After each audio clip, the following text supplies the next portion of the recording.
When you are a visionary, a once in a generation visionary like Steve Jobs, or a once in a generation intellect, you can get, that covers a lot of sins. But when you're a regular mortal like the rest of us trying to grow businesses, that just doesn't work.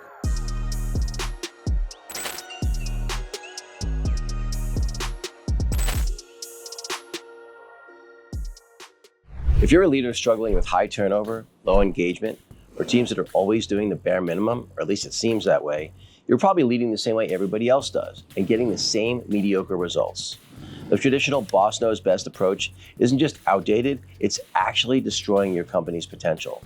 What if there was a completely different way to lead? Well, that's what I'm here to talk to you about today. I'm here to talk to you about being a servant leader. I think it's understandable because people have seen, and heard too much about the Elon Musks and the Steve Jobs of the world. And what I would tell you is that those guys have been successful in spite of their leadership style, not because of it. When you are a visionary, a once in a generation visionary like Steve Jobs, or a once in a generation intellect like Elon Musk, you can get, that covers a lot of sins. But when you're a regular mortal like the rest of us trying to grow businesses, that just doesn't work. And I don't think people really understand what servant leadership actually is.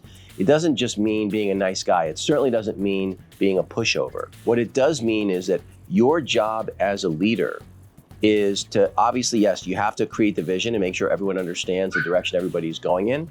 But way more important than that, your job is to make sure that the people on your team understand and are bought into that vision, which requires a lot of persuasion. It requires that you provide them, you make sure that they have the resources that they need. And it also requires that, very counterintuitive, that you put their needs ahead of the business. Now, obviously, I don't mean that to some ridiculous degree. I'm not saying, oh yeah, come in when you want, whatever you'd like. Oh, you'd like 3 weeks off for a family vacation, no problem. That's not what I'm talking about.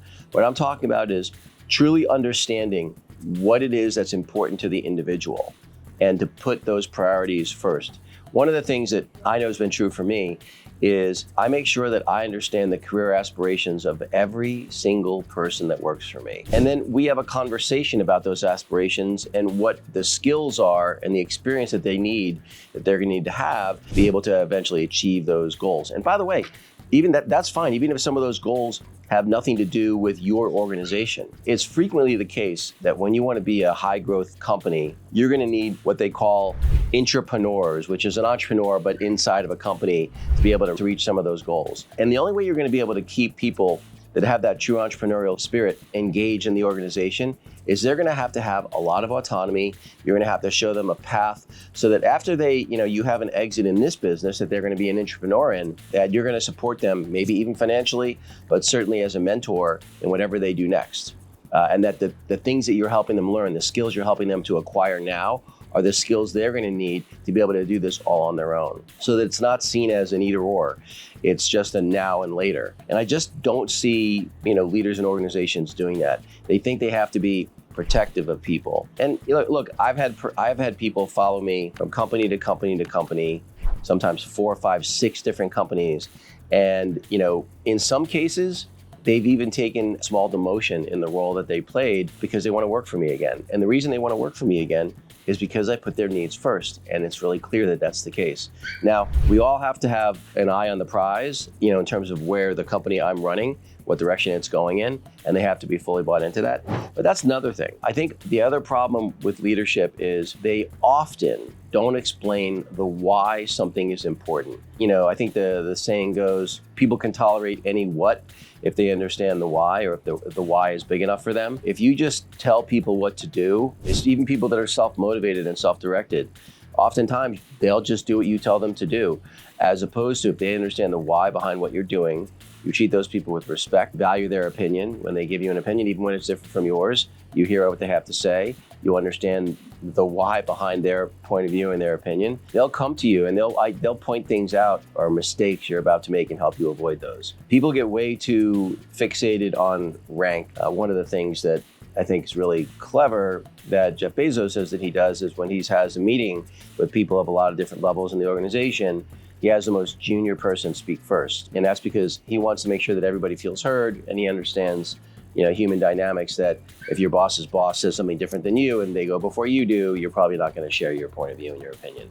So, really understand what's important to the folks, give them the why behind what they're doing, and then make sure that they have the resources and the decision-making autonomy to be able to deliver on the things you're asking them to do. The best way to gain leverage is to have talented people around you that you've given autonomy to make decisions, and you help them understand the lens you look at everything through, so that they have an understanding of when it makes sense for them to come to you with issues versus when it makes sense for them to make decisions on their own.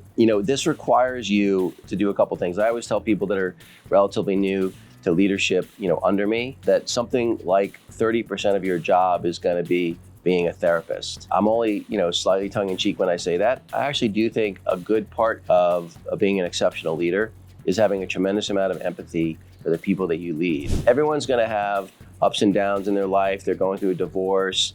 They have a sick parent that they're helping take care of. When you're there for those people, when they really need you, they're going to be there for you when you need them. There's the concept of reciprocity, which frankly isn't the reason to do it.